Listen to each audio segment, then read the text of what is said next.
I'm going to talk about my 10-day Vipassana course. If you don't know what Vipassana is, don't fret. I'm going to cover that very briefly. I'll give you an overview of the practice of the course, what it actually is. Then I really want to share with you where I was at before I had this experience, because I think that's important context. After that, I'll tell you about my personal experience of being in the practice. So I'm going to really try to keep this about my personal experience and not so much what I was actually doing, but what was kind of happening inside of me. And then most importantly, what's changed? Like, did it actually do something for me? Did it actually ripple into my life in tangible ways? What have I noticed? What am I still working on? That kind of stuff. So that's kind of the lay of the land of this episode. I can feel myself really resistant already, just resistant to sharing this, because it's a complex experience. And I guess, not to spoil it, but like, it was a spiritual experience. And I think that describing these spiritual states, or maybe spiritual is a loaded word, but these states of transformation is really hard, because we can only use stories and metaphors, and those stories and metaphors are never as deeply understood by the audience as they are by the person that's sharing them. And so I feel myself even like hesitant now of embarking on the quest of having to share this deeply complex and personal experience with you, but I'm going to give it a go. So anyway, a brief overview of what Vipassana is. Vipassana is more or less a meditation technique. Just a little side note, I am going to give a little bit of detail, because I think that context is important for me sharing what I'm about to share. But if you are someone that is thinking about doing Vipassana, then maybe you want to skip this part, because me sharing too much about the mechanics of the course might ruin your experience. So feel free to skip through this next 10 minutes or so, and then pick this up when I start talking again about my personal experience. So anyway, a brief overview of what Vipassana is. Vipassana is more or less a meditation technique. It's a very not rigid but strict meditation technique, and it's body-based. And you learn it across this 10-day period, which is why I went and did a 10-day course. Once you've sat the 10-day course, you can go back and you can do 1-day courses, 3-day courses, 5-day courses. And then if you're really into it, I suppose you can go and do the 20-day, 30-day, 40-day courses, right? And that's, sort of, I guess you would do that if you were, really into the technique, or if you wanted to become an assistant teacher of the technique. But anyway, it's a 10-day course, and across that first course, you learn the technique in stages. So the first 3 days are really just integration, because you go into this meditation center and the outside world is completely shut off for you. And even though there's a lot of like initial resistance and annoyance about that, and you can feel that in your body, like the feeling of not having a phone, or like not having control of your schedule, or not being able to socialize with people, you realize that is all part of creating the conditions for you to learn this technique and get really established in the technique. And so the deeper work of transformation can happen. So you're in this center. There are house managers, like accommodation managers. So they are there for you to speak to if you have, like, if you run out of toothpaste, or if you're, you can't eat something, or if there's a spider in your room, whatever. They're there for that. Otherwise, really, you're not speaking to anyone. There's also the meditation assistant teachers who you have times throughout the day to talk to just about the technique. But they're not really, they're kind of just, they're there in the main hall when you do the group sittings, and then they're available those specific times throughout the day. But the teachers I found were kind of like separate from your experience of the living part of the 10 days. They focus on the technique, and then you're kind of also in this interesting like monk style living environment that is also part of the experience. So aside from the house managers and then the assistant teachers, there is absolutely no speaking. You take a vow of noble silence, and the silence includes speech and then any kind of gestures. Really, there's no eye contact either. And as a woman, that was a really interesting thing to navigate, because naturally, as you're moving throughout your day, you want to like open the door for someone, or someone opens the door for you. and you feel like, you can't say thank you and how has your day been, but you want to look them in the eye and acknowledge that they just did something nice for you. Or if you've been the one opening the door, then there's a part of you that wants to be acknowledged, but you're not there to do that. You're just there to like be really in your own environment. And I think as a woman, because we're so, we perceive the nuance of our external environment so much. Like we're hormonally and genetically engineered to be thinking about what's happening outside of ourselves. And I think, that's also the journey of womanhood, is coming back into touch with your inner world and not being so concerned with the outside world. But I certainly noticed that as like it feels uncomfortable not to be interacting with people, even in just like a polite way, but also deeply comforting. I mean, I came to really like that aspect. Towards the end of the 10 days, I was like, yeah, it's actually just nice to not have to worry about anyone else. Anyway, so yeah, complete silence. Your meals are all organized for you, which is nice. You're on a strict schedule of meditation. And I guess here is the real challenge. You are sitting in meditation for 12 hours a day, starting from 4:30 a.m. in the morning and going until about 8 p.m. at night. You have very little breaks. The technique, like I said, builds over the course of the 10 days. You're just practicing all of those hours. Like it's a very experiential thing, and it's important that it is, because you're not supposed to be there learning a theory. You're actually supposed to be there having an experience, and by having that experience, you begin to believe in the process. I think you begin to believe in the process, and then by believing in the process has a better opportunity to actually work for you. Before I went into Vipassana, I was actually in a really great headspace. I had been living in the Blue Mountains in Australia, which is quite a peaceful part of the country. I'd really just been focusing on my work, on this podcast, my relationship with my boyfriend. We'd gotten back from a massive trip overseas, and it felt really nice to just land in a quieter part of town to integrate the 6 months we spent traveling and like just rest up our nervous systems. Or at least for me, like I needed a rest. I needed to not be moving around so much. And when I got to the Blue Mountains about a month before I did this Vipassana, I was in a really great routine. I was getting up every morning, I was meditating, I was building my meditation practice up to an hour a day, because I knew that would be important that would just be good practice for going into the Vipassana experience. I was exercising a lot. My boyfriend and I had kind of found this really great groove in our relationship because we were so isolated. We were just cooking and spending so much time around each other that we started to explore all these different facets of our relationship that felt really good. And there was so much play and lightness and silliness. Yeah, and I'd gone all in on the podcast, which felt really good for me as well, because I'd been kind of teetering around the edges of like, am I doing the podcast or am I still doing sexology work? Am I still doing coaching? Like, do I want to build an online product or a business, or do I just want to be a creator? And I'd really committed to that decision, and that felt really good for me. So this is all to say that I was in a good place physically, mentally, emotionally, and spiritually.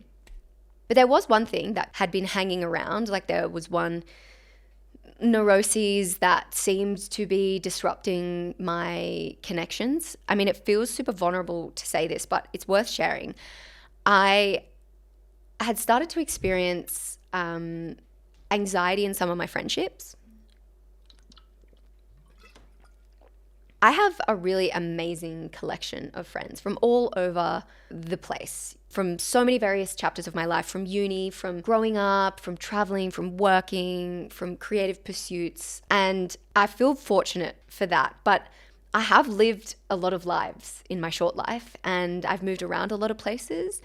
And I guess by virtue of that, it has felt to me like my friendships have kind of all deepened to a certain point, but perhaps not gone to the depth that I crave them to go, because I've moved around. And so I've been really close with communities and then moved somewhere else and been really close with the community there, and then moved somewhere else and then found another community there. And whilst I've always been really good at keeping in touch, which now as I'm saying this, I'm starting to realize is probably like a manifestation of this anxiety, I always would wonder about, what if I'd stayed in the same place for a really long time and those friendships had really deepened to the point where I felt more secure in them, or if I had, would I feel more secure in them? And I guess moving into a time in my life where everybody's kind of making the serious decisions, getting married, having children, really choosing the people with whom they want to grow old, asking questions like, who do I want to raise my kids with, and who are the people that I'm inviting to my very small wedding? I guess because all of these things were starting to come up in my group, these anxieties sort of reared their head again, and I would feel a real feeling of being left out, or a real feeling of being excluded, or this real FOMO around social situations. I think a lot of this was really in my head, but the stories started to get quite loud. Like, an example is I would have a conversation with a girlfriend on the phone and I'd be like, what'd you get up to last weekend? And then she would share with me that she spent time with another really good friend of hers. Instead of being able to like receive that conversation or really hear what she was saying and celebrating the fact that she had a fucking awesome weekend, the chatter about not being there, or not being invited, or not being part of that experience, and so therefore getting bumped down, demoted on the intimacy hierarchy with her, would be so loud in my head. And so it would completely disrupt my ability to actually be present with the conversation. And I would fret about it. So I'd really just been noticing that, I guess. Like, everything else had felt really good, but I'd been noticing that. The only way that I felt like I could mitigate those stories encroaching on my ability to be present in connections was to withdraw. And I didn't want to do that. I didn't want to start withdrawing from my friendships for fear that my value within them wasn't enough. I mean, I've never met a pattern that didn't end up fulfilling the exact prophecy that it was afraid of. So yeah, I'd started discussing this with my psychologist, and we'd kind of been talking about, well, you can't be intimate with everyone, and just because somebody chooses to spend time with someone else doesn't mean you're of any less value. And all of these conversations have been really helpful, but I was pretty convinced that there was something going on for me at a somatic level. There was something going on for me that talk therapy just like wasn't really going to shift, because I could keep intellectualizing things, but ultimately in the moment when I was feeling anxious about a friendship or a connection, I would also be intellectualizing it. And that way I was just kind of like scraping off the edge of the top of the iceberg of whatever self-worth problem was at the root. So I decided to set an intention for the Vipassana. And this is not like a common thing. I don't know, but I haven't heard of people setting intentions for Vipassana. I just decided to do it because it felt like there was something there that I wanted to explore. And I wasn't attached to that being something that got resolved in the meditation course, but, put your order in with the universe. So that's where I was at. The experience of being in there. I guess the first couple of days, challenging. Like I said, really difficult to not have my phone. I feel ashamed to say, particularly when this relational anxiety started to come up for me, which I'll get to in a second. But as I started to feel kind of those neuroses surface, not having a phone was really hard because I wanted to reach out and quell that feeling of distance or that feeling of not being important in someone's life by sending them a text, to which I would usually get a reply, which would make me go, oh, okay, I'm still important to this person. I still am involved in this person's life. And I guess the sitting part as well, sitting for 12 hours a day in meditation is not easy. And you do have to do it. There's really no way out but through. And you get to figure out what your best kind of sitting configuration is, whether it's cross-legged or you sit with a meditation stool or with a cushion between your butt and your calves, like whatever your style is. But getting to the point where I was able to do that was I don't think I ever got to the point where I was able to be like, yeah, sitting for 12 hours a day is chill. But certainly the first 3 days was really challenging in that regard, like just uncomfortable and agitated and jittery. You're also not used to like getting up at 4 a.m. I mean, that's not good for anyone, but you have to do it every single day. So all that stuff kind of takes some time to adjust to. Anyway, when we got to about day 4, the anxiety for me got really bad. The thinking that I was doing during these meditations, because you're actually supposed to be focusing on the sensations of your body, but part of that journey is really just floating off into the ethers and then coming back to the body. And so no matter how embodied you are, you're still going to have an experience where you start to think about the past or think about the future. And then you think thoughts about your thinking about the past, and you think thoughts about your thinking about the future. And so inevitably you're like caught in this web of all of your thoughts. And sometimes you don't know how long you've even spent there. And you come back to your body finally and think, have I been looping on that same thing for like hours? Yeah, for me, I had a lot of ruminations about friendship. Like I basically went through the entire inventory of my friendships, of my close friendships, and had to really sit with some uncomfortable stuff. And that got quite intense and quite loud. At day 4, I really kind of feel like I touched the edges of insanity. What I mean by that is that the level of rumination and the extremity of my fear, and I suppose the frequency at which my mind went to certain places. I might be thinking a positive thought, or I might be thinking a thought about something else, maybe a thought about what I'd had for breakfast that morning. And the way in which like my mind would twist it to then be thinking this negative thought about my friendships was profound. And I guess the more I sat with it, the more I was able to observe it. And then I was able to come back to the body. And interestingly, what I noticed was that after those couple of days of getting used to sitting for 12 hours a day, I really didn't have too much pain in my body. I sort of found my groove with sitting cross-legged, alternating between sitting cross-legged and then sitting on a meditation stool. But I was really predicting that I would have some pain in my right shoulder or my right hip because I broke my hand when I was in high school, and that sort of like, I think has contracted the fascia in my shoulder over time. And I also tore my hammy quite badly doing the splits at a party about 2 years ago. So I thought if I'm going to have some pain, it's going to be in the right side of my body. Absolutely no pain in the right side of my body. Only this red hot, neural, unrelenting, all-consuming pain in my left shoulder that would get really bad and travel all the way up my neck or all the way down my arm and into my wrist and into my hand. It really can only be described as neural pain. It wasn't sharp. I mean, I think it got hot, if that makes sense, not temperature hot, but feeling hot. It didn't feel like there was any restricted movement, but for hours every day, I would have to sit with this pain. And I never really got pain in any other part of my body except this one pain in my shoulder. And I thought that was really interesting because I was also in my mind really working with this theme of friendship anxiety. And there was not much else across the 10 days that I ruminated on except the friendship stuff. As I said, I went in feeling really good about my romantic relationship, feeling really good about my work, feeling really surrendered to money will come. Money will go and money will come. Really good even about my familial relationships. Like I hardly thought about my parents in there.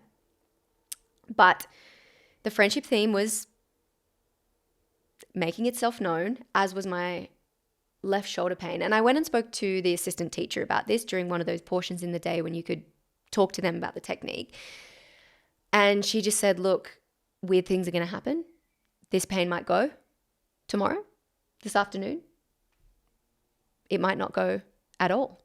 You might sit with it for the entire 10 days, but the important thing to do is become equanimous to it, is to notice the sensation, is to not be adverse to the sensation and not be craving for a different experience. And, that's a big part of what the technique is, right? And I think through using the framework of your body, I know through using the framework of your body to get used to sensations and not react to sensations, you kind of learn this way in which you can also get used to your thoughts and not react to your thoughts.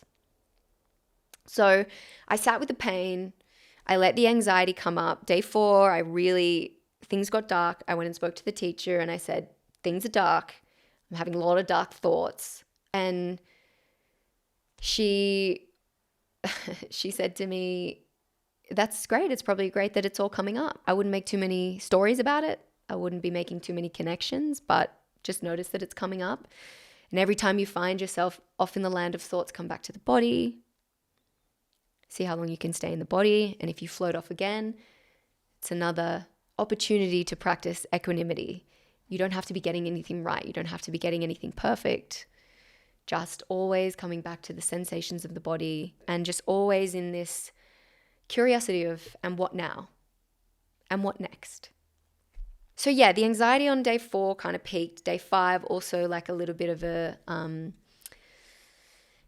hard day, but eventually I felt like I was coming down the mountain. I was able to sit for longer without fidgeting. I was building a relationship to the shoulder pain, which didn't feel like it was going anywhere. I was, you like I said, you are supposed to be coming back to the body, but you can't help but spend time in the mind. And I did also feel like as the days went on, I was able to see things from more perspectives, and I was able to look at my friendships and some of the anxiety and resentment and fear and sadness that I had could really be zoomed out from. And like, I was able to kind of zoom out and be like, well, it makes sense that some people in their individual relationships are closer in different ways than I am to them because of the way that our lives have played out. And that's actually just a fact, and it's neither here nor there. And yeah, I started to get more perspective about it. Something really interesting that happened was that, as you can imagine, I was feeling agitation in the long sits and going through phases of being like, oh, when is this going to be over? When is this going to be over? And then sort of relaxing into the meditation and being like, it's over when it's over. And then, oh, this agitation of when's it going to be over? And I had this little clock, like a little alarm clocky kind of thing that I would bring into the meditation hall with me, and I would like open my eye and look at it and be like, okay, 37 minutes left. Or I would try not to open my eyes and then be like, oh, there's probably about 37 minutes left. And then I would look. About day 5, I realized once I got through like the big anxiety, nearly losing my mind hump, I thought, well, this is probably a little bit of a crutch. Like there's probably some sort of level of control that I'm seeking in wanting to look at the time. And maybe the whole thing about being here is to relinquish control. I just was having this thought of like, okay, I'm just going to not take the alarm clock into meditation as much anymore. I'm just going to try to wean myself off the clock. I'm going to try and detox from the clock. Anyway, I was walking back from the meditation hall and I had my meditation cushion in my hand, my thermos of tea in the other hand. I think I also had like a jumper or a scarf like over my shoulder, and I was carrying all this stuff and my clock. I opened the door to go into my dorm. I was sleeping in a dorm with 10 other women. You have these kind of like private cubicles, but you are sharing space even though you can't connect with anyone. And I opened the door and I lost grip of what I was holding, and the alarm clock flew out of my hand and smashed, and the batteries rolled out of it, and they rolled under someone's bed, like into someone's cubicle under their bed. So I couldn't go and get them. And I thought, okay, I'll just like ask the house managers, like, do they have any AAA batteries? No AAA batteries in the center. So that was just another little like kind of interesting piece where I felt like my mind was somehow shaping my reality. Anyway, I got to the end. Something else that my boyfriend had said to me when he dropped me off, because he's sat twice before, was the sooner that you can surrender to being there, the easier your journey will be. I really felt that there was a slow surrender to being there that by the time the day 10 came around was like almost palpable. Like I almost was like, okay, maybe I don't need to get back to the real world so quickly, or maybe it doesn't matter that I didn't leave my out of office replies on, and like maybe actually I will do the 20-day course in a couple of months. And I truly felt like by the end I had dropped into that place of just, okay, I'm here with this shoulder pain, I'm here with these neuroses, I'm here with all of it, and I'm just here. Anyway, on day 10, or maybe it's day 11 because you arrive a day before the course starts, the vow of silence is lifted and you go from having to practice noble silence to practicing noble speech. And that was a really beautiful time because I got to interact with all the people that I'd been sharing space with and hear about their journeys. And you kind of also get the opportunity to be like, whoa, that's what your voice sounds like. I did not expect you to be British, or I did not expect you to be so inquisitive, or you kind of like realize all these assumptions that you make about people based on the way they be in the space. And then you think, far out, what are all the assumptions that people have been making about me? Yeah, so it's been about a month since that experience. It was definitely the hardest thing I've ever done, which is crazy to say because I've done hard things. You know, I've trekked lots of mountains, I've done lots of plant medicine, I have been exploring personal development for 10 years now, so I've gotten up to all kinds of interesting things in that realm. But yeah, this was in a league of its own. I suppose being so drawn out and being so much about stillness, which is challenging in the context of our modern lives. I think that there's so many layers of difficult to Vipassana that it just, no matter who you are, it's going to be confronting for you. There was obviously the stuff that I shared about the anxiety of the friendship stuff that kind of really reared its head. And then there was also the getting used to sitting for 12 hours a day. And then there was the resistance to sharing a dorm and sharing space with people that, you know, I couldn't talk to, and being on a different schedule. But yeah, probably the most worthwhile thing that I've ever done. Maybe I wouldn't recommend it to everyone, but if you have a slight curiosity about it, I would say go for it. It's donation based. There's a bunch of centers in Australia and all over the world. You are supported to do the work, which is a really cool thing.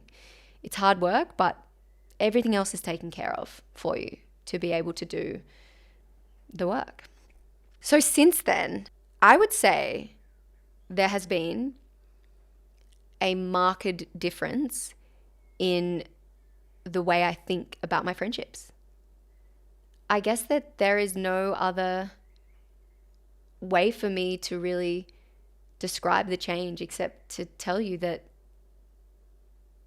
if my anxiety was at a 9 about that particular thing in my life, it's definitely at a 2. And since coming out of Vipassana, there's been a lot of social activities in which, or like social events in which I would normally be triggered. Someone would say something about people spending time together and I'm not there. My FOMO would rear its head, which is really like what I was experiencing. It was more than FOMO. It was very much about worthiness and very much this sort of intimacy insecurity and the stories that I would make up about what that meant for the future of my connection with these people. I've really felt a difference. I feel I can be more present in conversations. I feel I can see things from a more holistic view, which definitely helps with quelling the negative stories that are so inherently narcissistic. Actually, I felt so much more equipped to show up for people, which in turn makes you feel better about your relationships. And like I said before, you know, I've never met a pattern that didn't fulfill its own prophecy. The reverse is true, is that when you address those patterns, you actually start to behave in ways that then fulfill the positive prophecy of I want more intimacy in my life. Intimacy is important to me. Connection is important to me. Long-term, deep, reliable friendship is important to me. And so having resolved some of those neuroses, I have so much more spaciousness to actually just show up for people in a way that deepens connection and feels to me like it gives the friendship longevity. Obviously, a few other benefits, you know, meditating 12 hours a day and then coming out and being quite strong in your commitment to keep practicing has been good. Like I feel less reactive in my relationship. I feel the concept of pausing and creating space between sensation, narrative, and choice feels more, I feel like I can understand that more. And my body seems to have some procedural memory. And I definitely feel more aligned with this podcast. I don't know, maybe I couldn't have recorded this podcast solo if it hadn't been for Vipassana. Yeah, I guess that's a mystery. Reflecting on these spiritual experiences is always going to be hard, which is full circle of this whole episode. It's so challenging to describe to someone the ways in which your internal landscape changed if they don't really have the foundation of what that landscape is to start, because they have their own landscape. But I share this with you, I guess, because I think it's important to get the different modalities out there and to tell you that, yeah, like this was a really hard and challenging thing for me. And I'm somebody that's probably undiagnosed ADHD, and I spent a lot of time in my life in chronic stress, and I have a really big imagination, which is amazing for creativity and also terrifying for the unhelpful stories that you can create about yourself based on meaning that you've made about your experiences. And I still did it, and I survived. So yeah, life is big and crazy and wild, and so much of it is a mystery, right? I don't really know what happened in that 10 days. I mean, I can make a connection between there being persistent shoulder pain and persistent thematic thoughts, but who knows? We don't actually know what's really going on, and I think the mind-body connection is one of the most fascinating pieces of the puzzle. Do you create your reality, or is reality something fundamental that you tune into? I don't know. These are all things that I want to start exploring on this podcast as well. So yeah, I hope you stay along for the journey. I hope this was helpful, or actually I trust that this was helpful for the right people. I'm really trying to spread this project organically, so it would mean so much to me if you could engage. You can do that through dropping a comment on the YouTube, or have a look at some of my other episodes, subscribe. Oh, cannot tell you how great it is to have subscribers on Spotify and YouTube. It just really helps me get onto the algorithm, if the algorithm is something that you can mount. But yeah, any kind of engagement just really helps. Send me a fire emoji. You know, don't even do that for engagement on the podcast. Just do that because every woman likes to receive a fire emoji. You're lying if you don't.